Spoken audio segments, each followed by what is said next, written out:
Hey everyone, welcome back to our channel. Got an American Express gift card and want to use it on Roblox?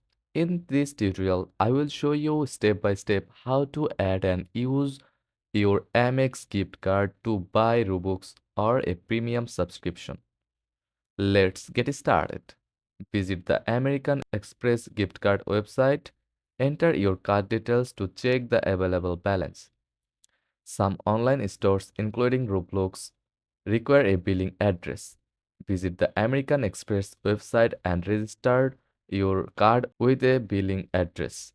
Now, open your browser and go to roblox.com.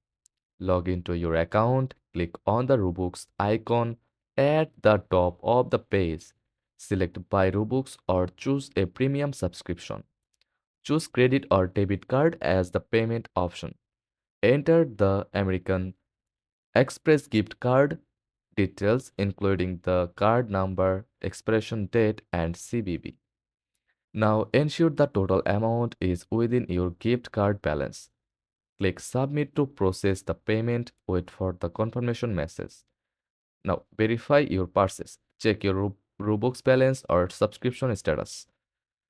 If the transaction didn't go through, double check your card balance and details. And that's it. You have successfully used your American Express gift card on Roblox. If this tutorial was helpful, don't forget to like and subscribe for more tips. Thanks for watching.